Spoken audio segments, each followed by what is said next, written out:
Thank you for joining another episode of Attribution Nation podcast. In this current series, we've been stepping into the C-suite to talk to CMOs navigating today's most complex marketing reporting challenges.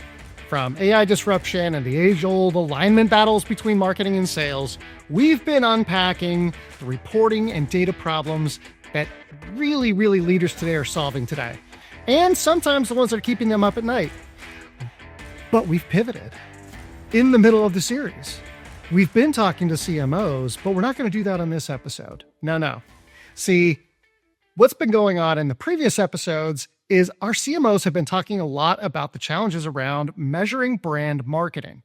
So we have brought in an expert about brand marketing and brand marketing measurement to help answer some of those questions.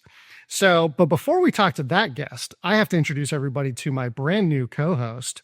Her name is Maple. And for those of you that are not watching the video, I'm holding up my new puppy who looks like a teddy bear, stuffed animal. She's a little Cavapoo that I just got, and she's adorable, and she's going to be our new co-host. So welcome, Maple. But most importantly, though, welcome Liam. Liam Moroney is the owner of Storybook Marketing. Liam and I actually go back about a year. We've been talking marketing, reporting, and measurement for about a year now.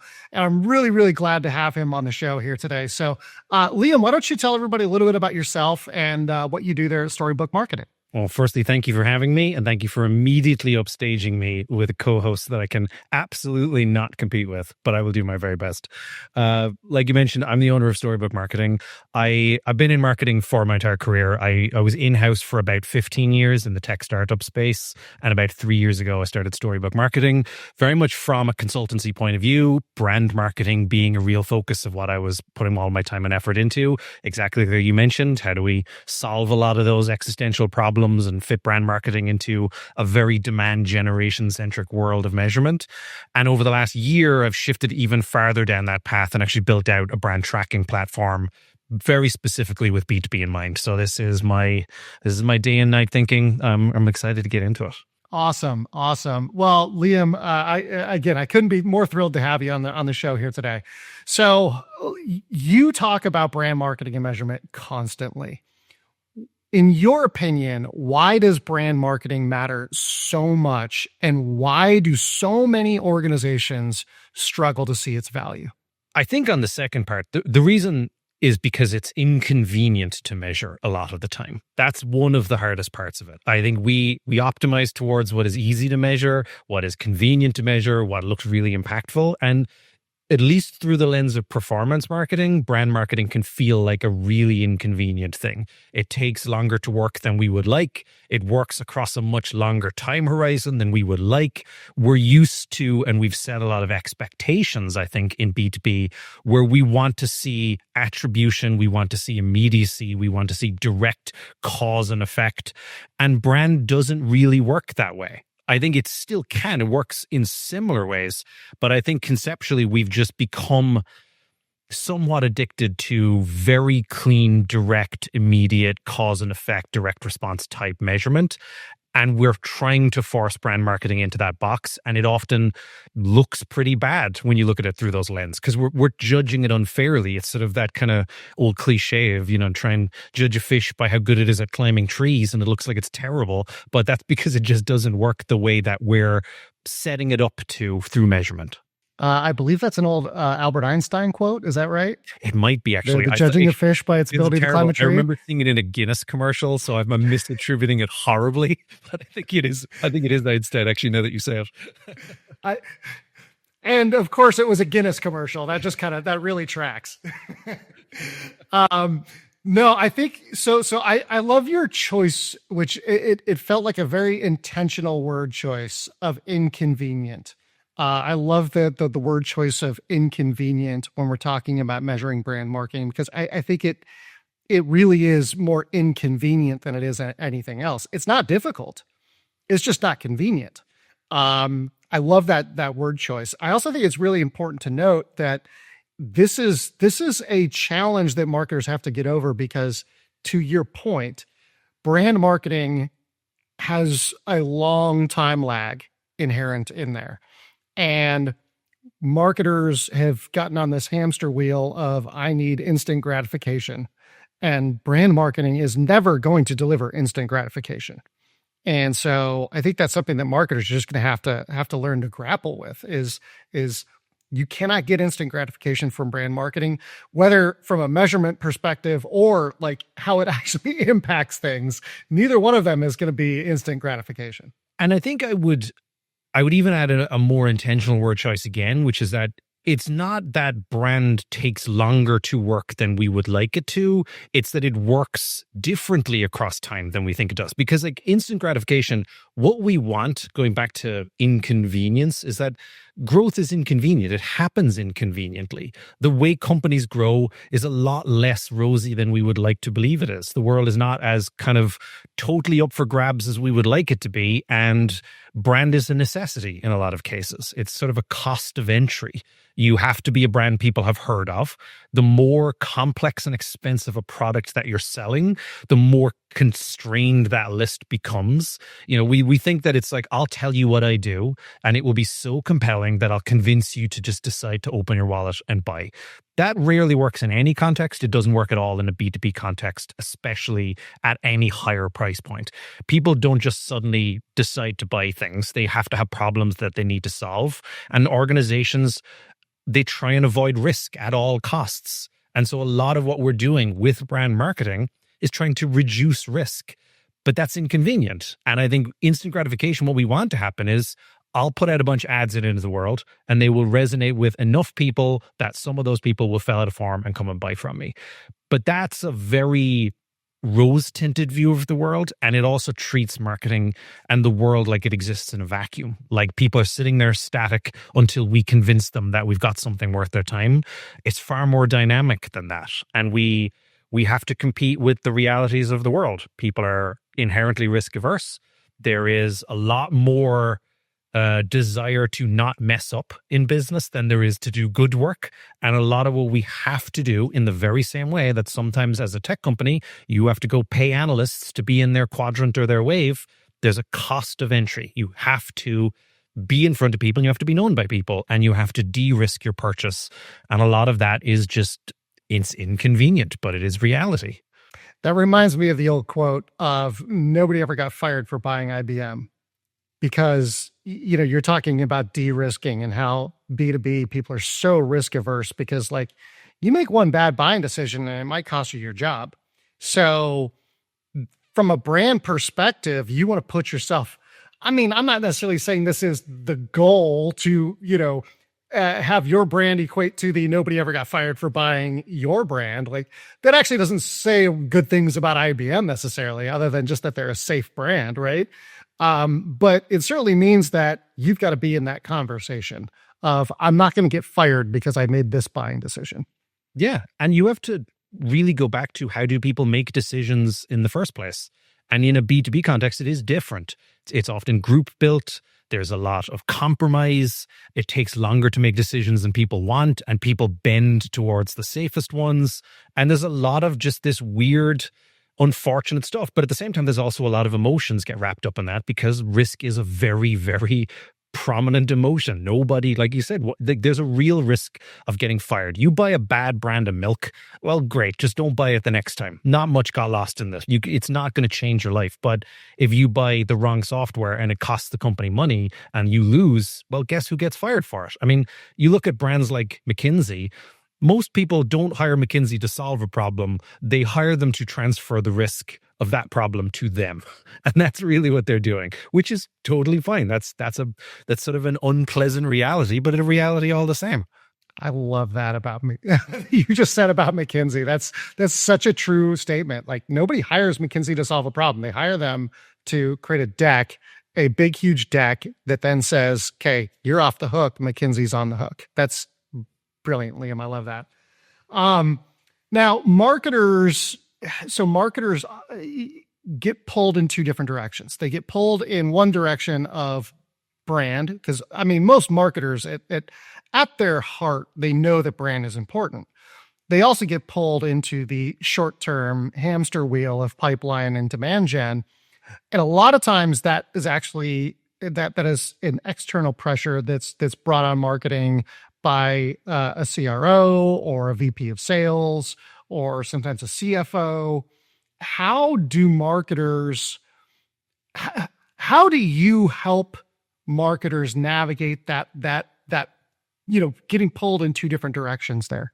I think I wish I had a really easy answer to it. I think a lot of it is it's reframing some of how we've typically come to describe things. Like brand, for example. As ironic as it is, marketers brand quite badly internally. It gets thought of as this fuzzy, creative, emotional endeavor. And it's, oh, there's the marketing team. They want to go and do a big campaign because of course they do, because that's what they love doing. And like some of that is true. We are guilty of a lot of that.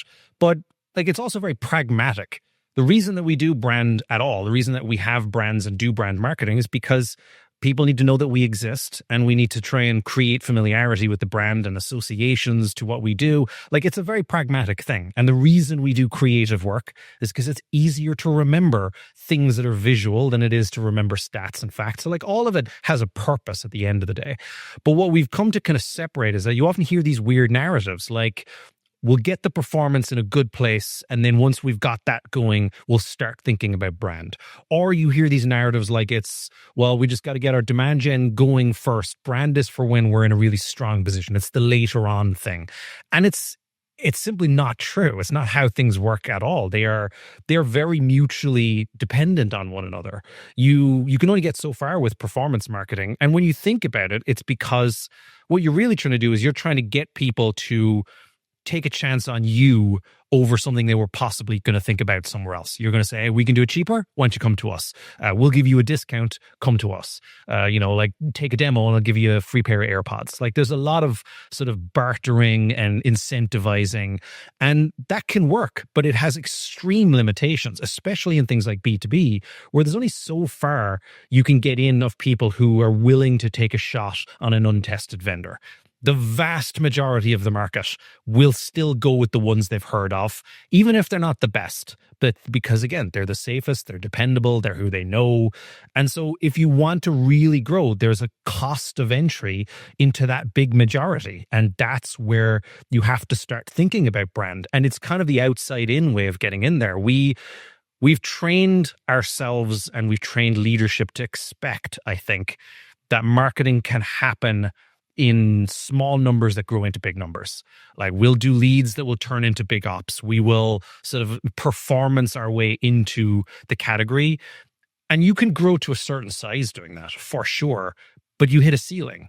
And if you decide when you hit that ceiling to start doing brand investments and building awareness, well, now you've just delayed yourself by probably 18 months, 2 years before any of that really starts to show any dividends anyway. So there's just this lot of like, it's not one then the other. It's not, well, how much am I giving up by transferring budget from my performance to brand? It's that perspective is what I think needs a lot of reframing. Like brand makes performance work better because it introduces you to people who would not have bought from you had they not have heard from you or heard of you. And so a lot of it is just reframing, why are we doing brand? It's not so people feel something about us. It's not so we win hearts and minds. It's not building fan bases. It's not even building loyalty. It's creating awareness in a market.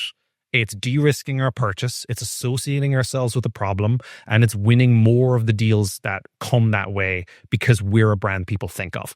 It's very pragmatic at the end of the day. It's just a totally different motion. So much there to unpack. Like that was great. I think that I have an old CEO, former CEO. He's not old. He's my age. But former CEO who always used to say that marketing basically gets looked at by CEOs and CFOs as the arts and crafts department. And I think that you hit on that at the beginning of what you were talking about when you were talking about the way that marketing brands brand. We talk about brand as this arts and crafts type of motion, and every marketing department in the world goes, we want to be like Coke. And it's like, you can't be like Coca-Cola. That's why everybody wants to be like Coca-Cola, is because there is only one Coca-Cola. Like not to mention like your accounting software. You're not going to get to Coca-Cola level when you do something like accounting. Like, it's just not going to happen.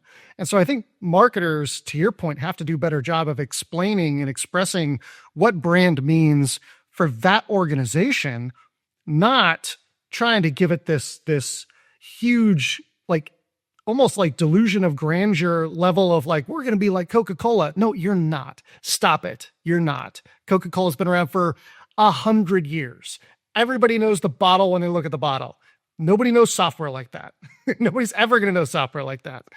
Yeah, I mean, I do agree. And I think it's, when we make brand this big aspirational thing, we lose a lot of what it's supposed to be for. Like, you step back, it's not even like, why are we doing brand? It's how does the category work? What are the barriers to entry? Well, you look at research like, let's say Sixth Senses Buyer Research, you look at any of the sort of Harvard Business Review, they all tell the exact same story. 80 to 90% of the time, they already have a set of brands that they were going to go with before they buy something. And 80 to 90% of the time, again, they will buy one of the brands, probably the one that was top of the list for them. So there's this outside blocker where if you want to get into a category, especially something that's industry specific, there's a barrier. And that barrier is, do people know who you are? And do they think you are one of the bigger brands that you should be going with? And if they don't, well, then you've now basically exposed how much business can you ever really win. And you go back to that same buyer research data. If you assume that 90% of the deals will go towards the brands who were the day one consideration vendor, that means that your entire world is within the 10%.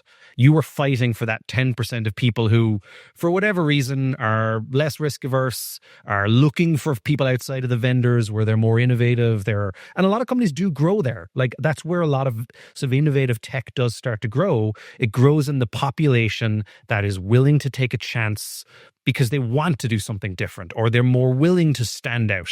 And you have the sort of the kind of the chasm that you're trying to cross, where you've got like early innovators and adopters, and then you've got the early majority. It turns out that eventually all brands have to appeal to the majority, and the majority do not look anything like the minority. The people that you often get a start with before you're a known entity are not like the people who you will scale with. Those people act like the rest of the population. They'll pick the safe choice. They'll go with the familiar brand. And so it's almost like, how limiting do you want your growth to be? Because if you do not invest in becoming someone who is a known entity, then you will always only be in that 10%. And that is the limits of how far you can go, which is fine. You could be a very healthy business in that pocket. But if you're a VC-backed tech company, I'm pretty sure the board is not going to be happy with that answer. Yeah, absolutely. And if you combine what you're talking about with this 90% of deals go to the brands that were, in first consideration, and then combine that with the 95-5 rule, which is that 95% of your buyers are not in market at any given time. Only 5% of your buyers are in market. Brand markets to the 95%, whereas performance markets only to that 5%. So you have to find a good, healthy balance there, because those two things put together, I mean, if marketers would just grab those two statistics and put those together in a deck and say, here's why we need to do brand, it's going to get them a lot further than trying to paint this aspirational picture of, using Coca-Cola and Disney and all these iconic brands that you're just never going to achieve. And I think the 95-5 rule is such a powerful one, because even when you just take it from what that means, it means that, and as intuitive as it sounds, most people are not buying the thing you're selling most of the time. That's true for almost everything in life. Well, guess what? That's the job of marketing. That's the primary job of marketing, to get those people to remember your brand for the time that they do actually need something.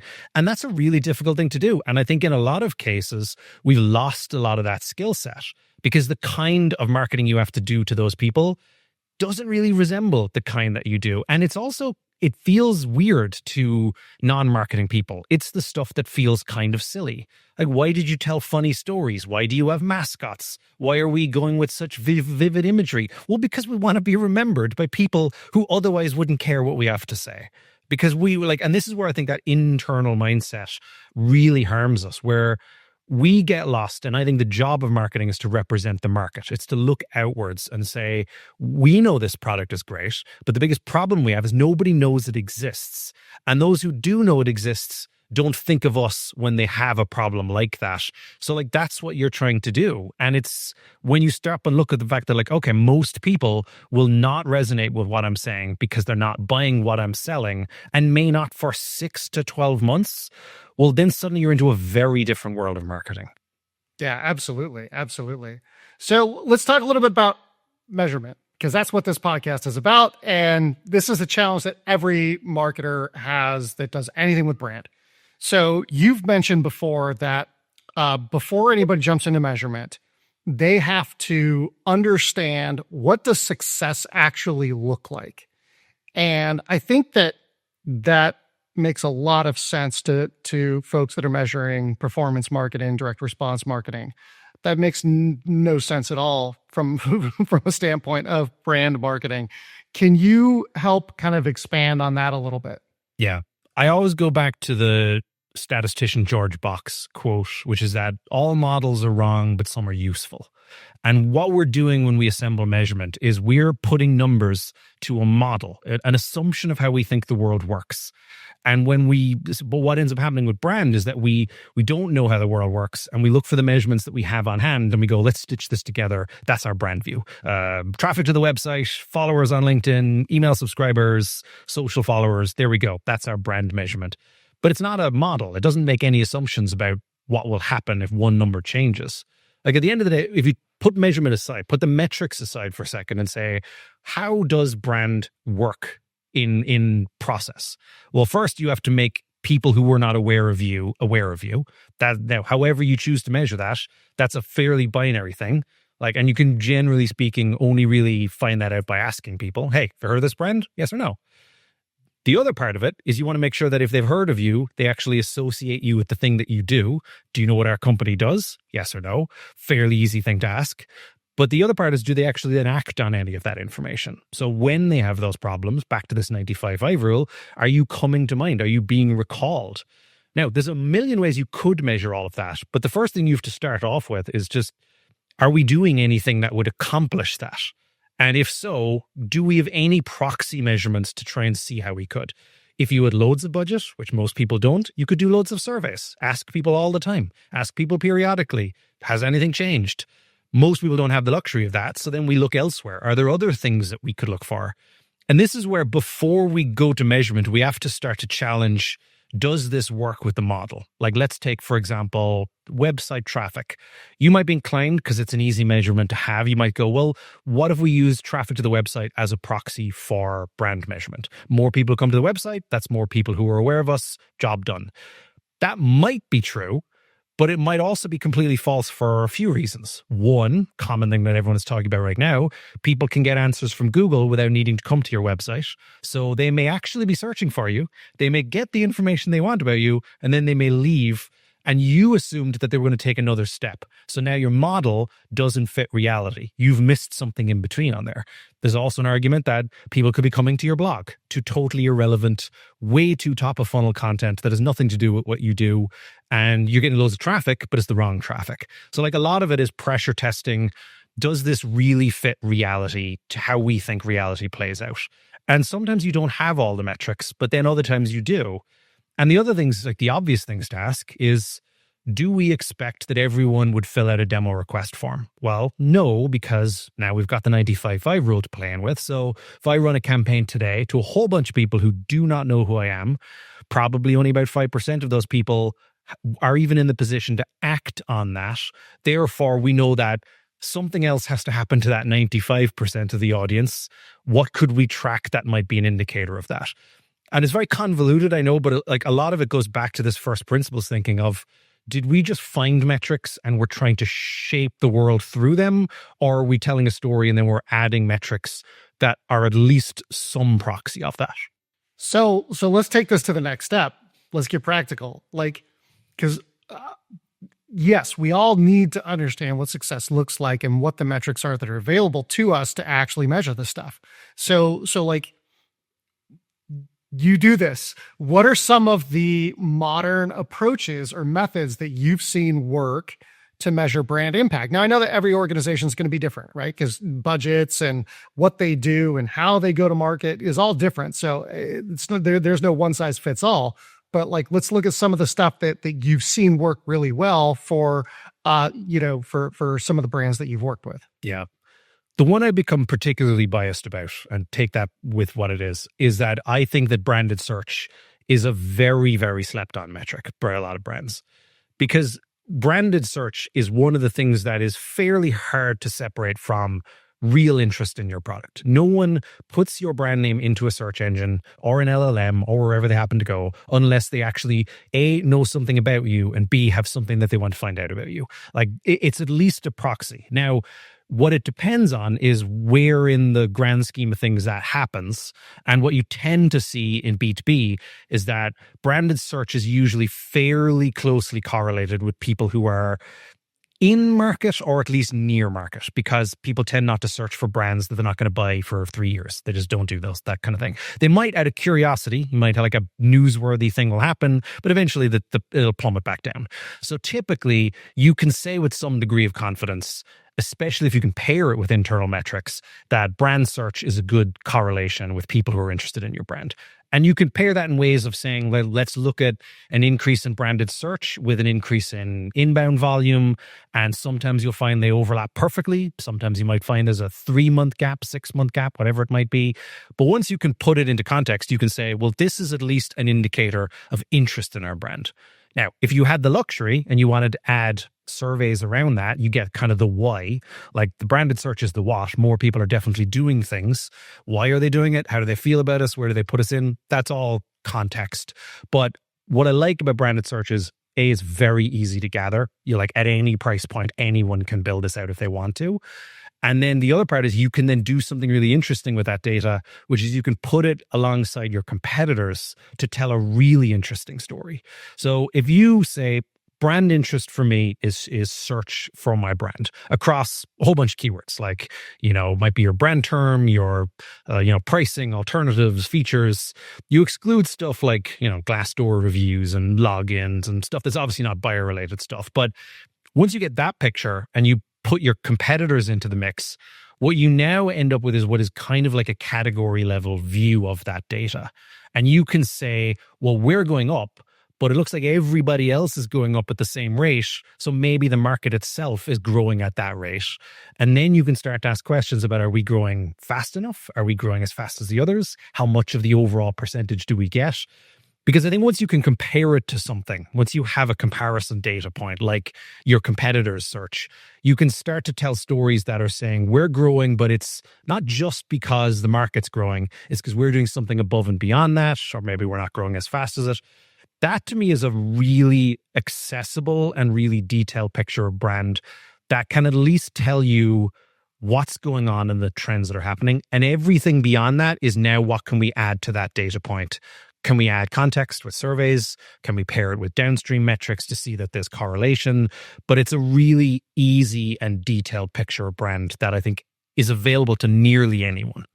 I love that because it's accessible. One of the things that I hate about super, super advanced marketing reporting is its lack of accessibility.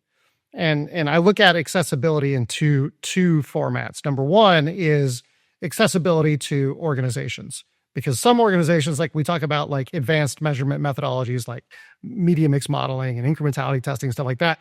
Some organizations just don't have access to that because they don't have the volume of either accounts or the volume of spend to make those models work in any way, shape, or form. The other thing is the accessibility at the individual marketer level, because again, the more advanced you get, the more you get into like these really advanced statistical concepts and just equations. And the average marketer doesn't know that. I mean, and that's not a knock on marketers. You're just not trained in that. Like, that's okay. You're not supposed to be trained in that, but that makes it less accessible for the average marketer. So I think, in my opinion, and I know that some people argue with me on this and disagree with me on this, but accessibility matters 100%, because if you want somebody to adopt something and use it, they have to understand it and it has to work for them. So I love, one, that this is accessible. And then number two, you talked about comparisons. And this is something that we talk about with our clients all the time is, okay, so let's say you say that, oh, our brand search is up to 3,000 hits last month. Cool. So is that good? Like, well, it's up because previously the month before it was only 2,500. Okay, well, that's good. Well, but year over year it's down because year over year it was 3,500. So I guess now we got some seasonality in the mix there. So is that 3,000 any good or is it not good? But then you're adding another layer here, which I love, which is that you can do, which is comparing it to your competitors. Because if I'm getting 3,000 and my competitor's getting 2,000, and last month it was flipped, they were getting 3,000 and I was getting 2,500. Well, now it's looking even better because my share of that search has gone up because, people aren't going to search every single competitor in the market. They're not going to search every single one. They're going to search a handful. And so let's say you get 5 chances there. They're going to search 5 brands. I'm making that up. I don't know if 5 is the right number, but if they're going to search 5 brands and you're one of them, that's great. If you're going to be in more of those instances of 5 brand searches, you're going up and your competitors are going down. That tells you unequivocally that something you're doing is working well. If you're all going up at the same rate, well, that's the market expanding, not you doing anything. If you're all going down at the same rate, well, the market's contracting. And so being able to compare against your competitors, I love that because 1, again, the data is accessible to anybody. And 2, it gives you that context to know just to provide that whether this is good or bad, right? Are we going up? Are we going down? Is it good? Is it bad? Like that's what we've got to do. If everyone's going down and you're in a category that's in decline, you could be doing a really good job and hitting everything in marketing, but you could still be declining. If you didn't have that context, it looks like you're doing something worse. But at the other side of it, like things can go up for reasons that are totally outside of our control. I was building a very unusual view recently, totally for my own interest that someone put in my head. And they said, hey, build out a category view of cottage cheese. That sounds totally irrelevant. But I went to look at it, and the reason that someone put it in my head was because there's been a big TikTok trend where a lot of sort of protein influence health people are all buying cottage cheese now because of its protein content and putting it into shakes and stuff like this. So there's been this massive surge in demand. And I'm talking massive, like 10x surge that people can't even stock these things. And it shows up in the view. But it's one of those things where you don't know where it comes from. You don't know whether you did anything to contribute to it. You don't know when it will end. And so if you don't have context about what's happening outside of our doors and outside of our dashboards, you could end up convincing yourself that, like, look what we did. That ad that we put out is now driving 10x the leads. It's like maybe the market is gifting you 10x the leads right now, and it will take it away very quickly.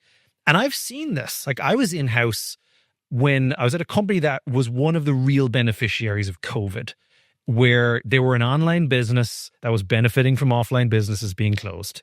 And I got there, and like many of the other ones, it was a very well-funded company.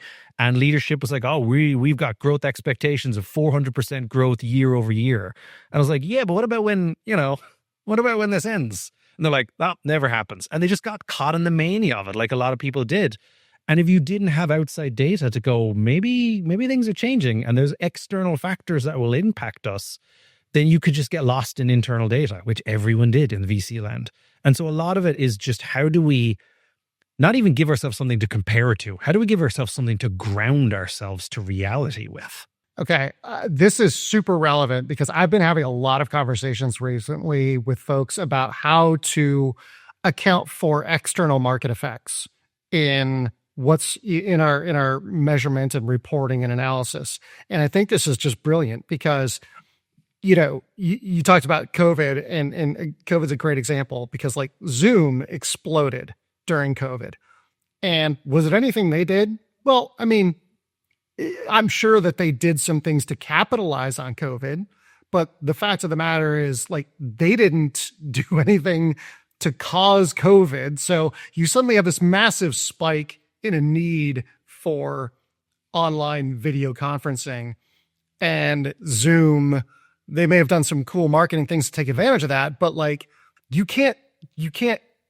have to find a way to factor in what that lift is for the entire market.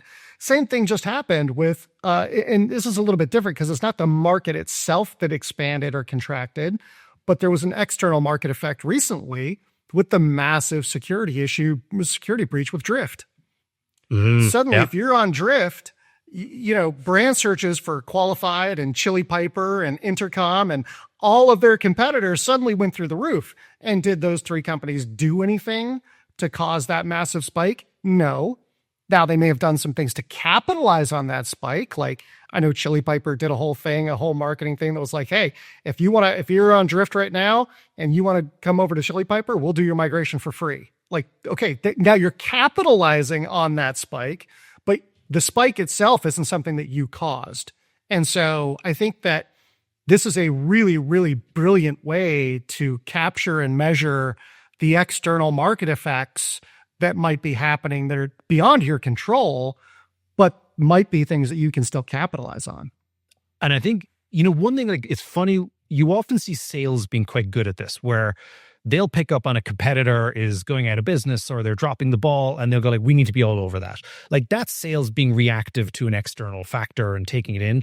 But I think, marketing, it was always meant to be this. It was always meant to be realizing what the market is and telling that story from an external point of view.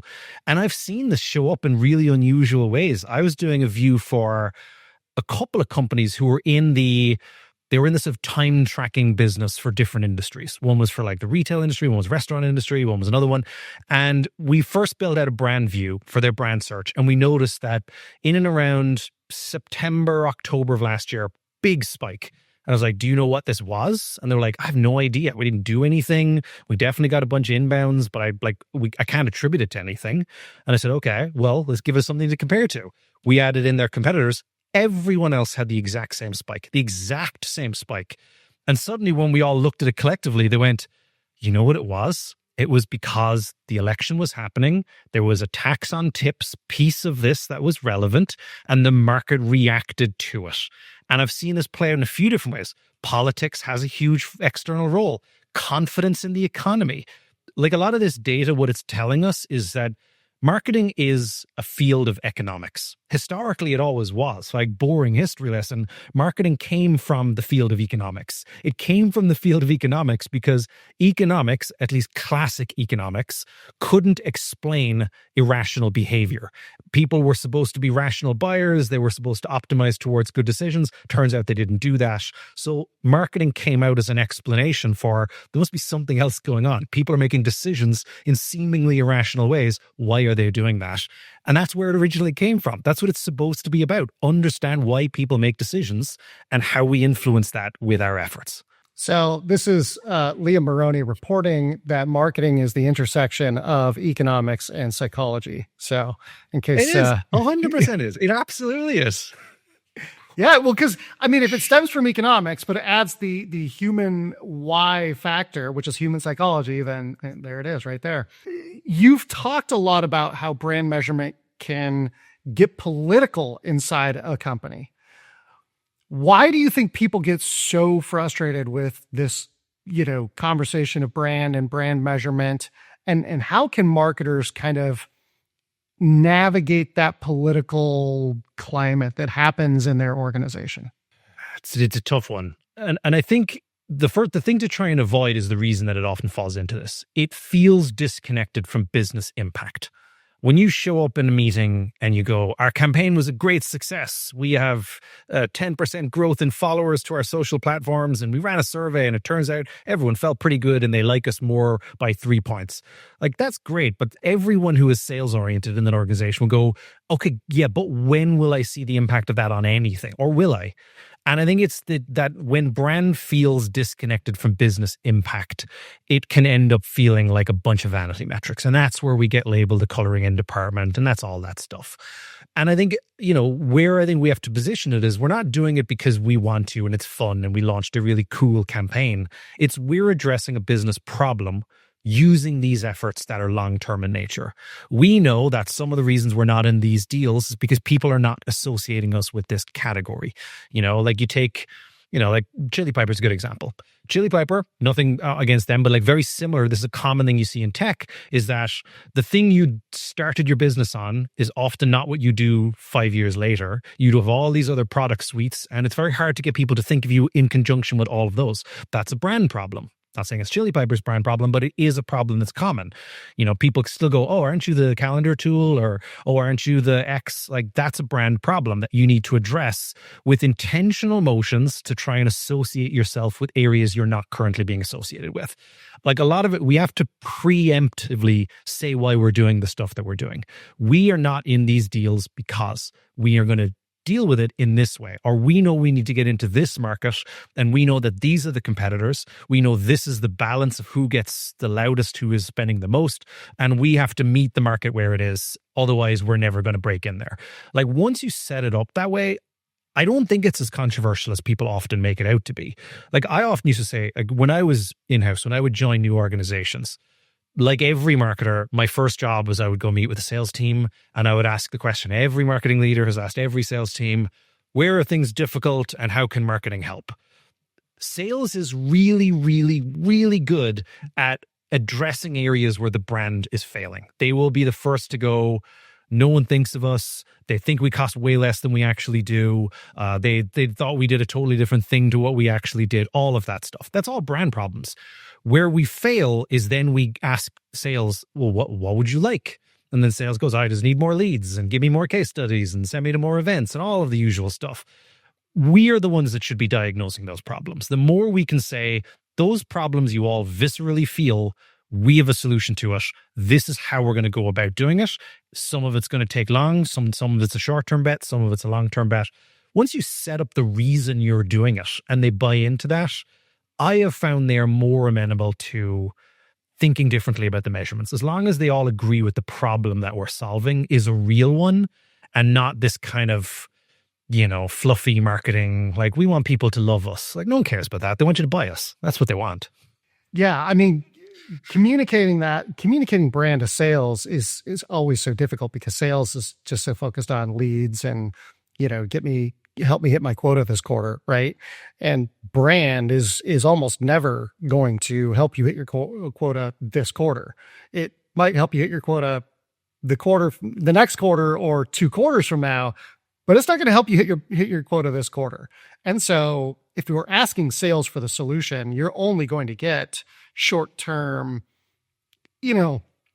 very tactical hamster wheel types of solutions, because that's what sales cares about. Sales cares about short term. I got a quota to hit for this quarter.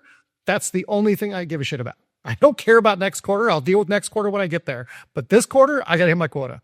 So you're absolutely right. We cannot go to sales to ask for the solution to a brand problem, because the solution will be a non-brand fix.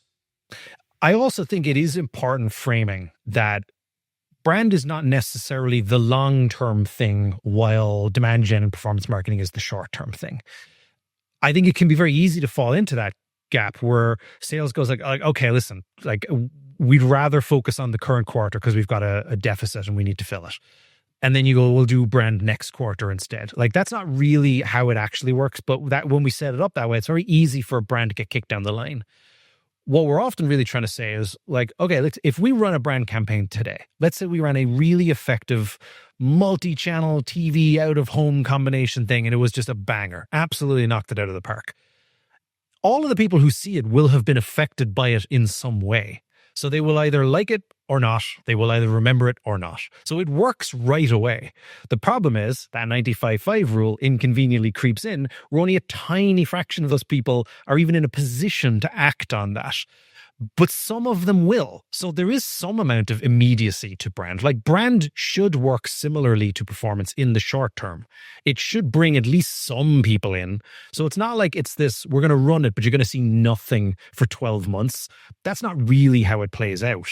It just tends to be more distributed across time. Like, I've seen stats out there before. This is like TV advertising the UK, but the stats usually go something like about 20% of a brand campaign's impact will happen within the first 12 weeks.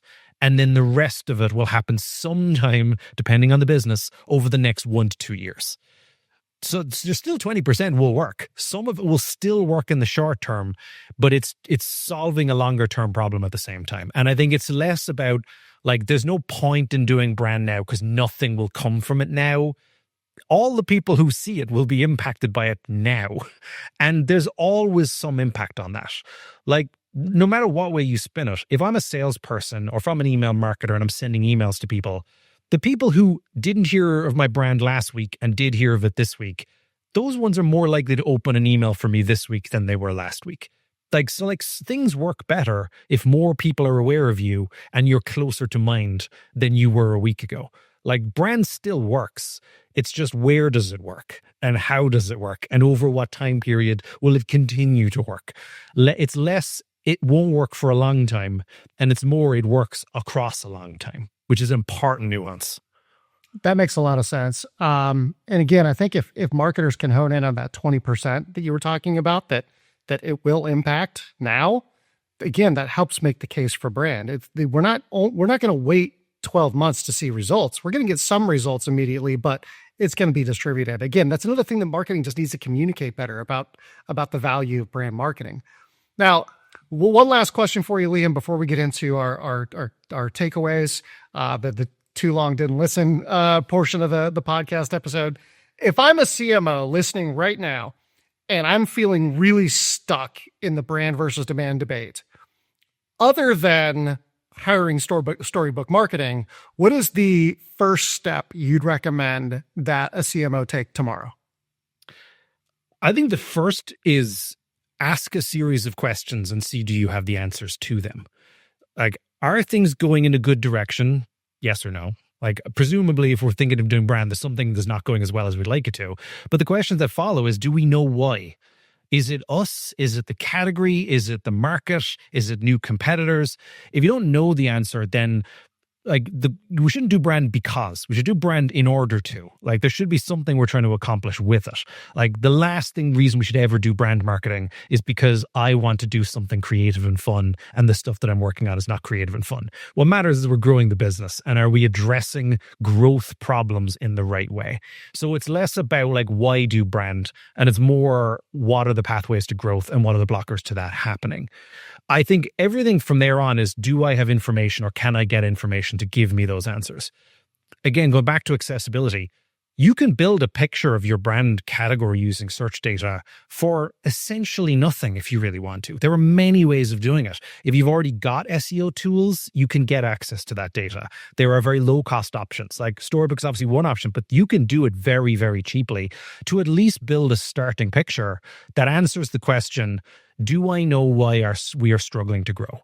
And some of it might be contextual. Some of it might be stuff sales team has access to. We're hearing this stuff in the sales process, and this is what they're saying to us.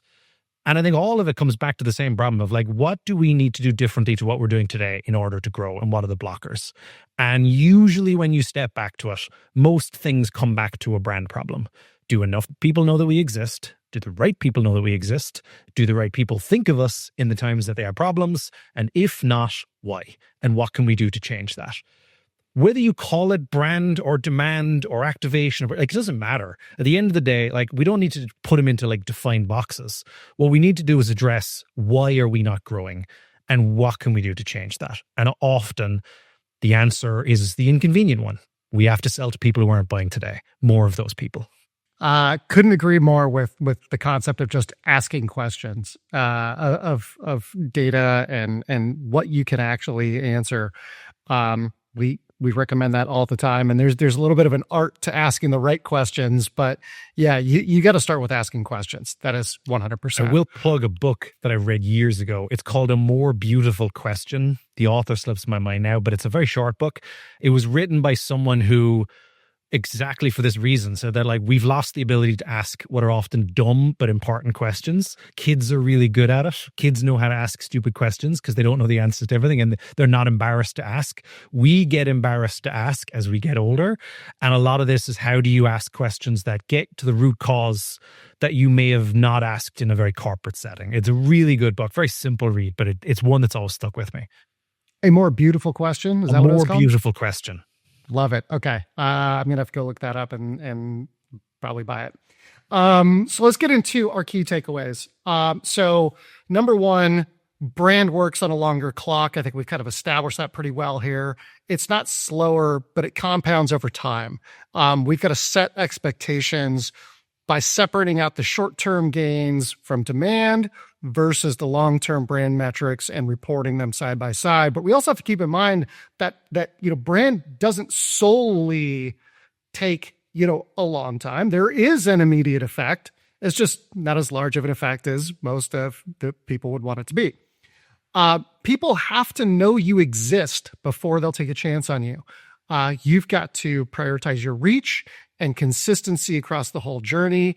And you've got to make sure that when that person that's in that 95 transitions to that 5, you're in that immediate, consideration in that immediate group, because if you are, there's a 90% chance that you're going to win that deal. Before jumping into measurement, marketers have to understand what success actually looks like. We have to agree on the business outcome that we're trying to talk about, whether that's market share or pricing power. And then we've got to pick a small set of leading and lagging indicators that tie to that. If you want people to adopt something and use it, they have to understand it. Accessibility matters. Period. End of story. We talked a lot about external market factors. Was it a campaign that we launched or some sort of like with your cottage cheese example, a national TikTok trend, or a global pandemic, perhaps? Using that brand search methodology that you talked about can help you identify those external market factors when you compare it against your competitors. And then ultimately, marketers, we all need to do a better job of communicating the value of brand marketing. We've got to get out of the aspirational, romantic ideas of creating the Coca-Cola of whatever category you're in, and instead focusing on what the practical advantages are to brand for your particular market and industry. And then, ultimately communicating that, we're going to get some immediate direct results, but not everything's coming immediately. We've got to have a little bit of patience when it comes to, truly understanding the impact of brand. Liam, it's been a pleasure having you on the call. I truly enjoyed the conversation. I love all the academics that you brought into this. Yeah, we're quoting Einstein.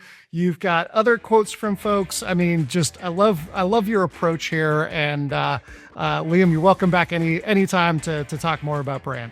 Oh, I appreciate it. This was such a ball. Thank you for having me on this. All right. Thanks for listening, everybody. Make sure that you are subscribing and liking our episodes. Yeah, Liam, thanks again. Really appreciate it.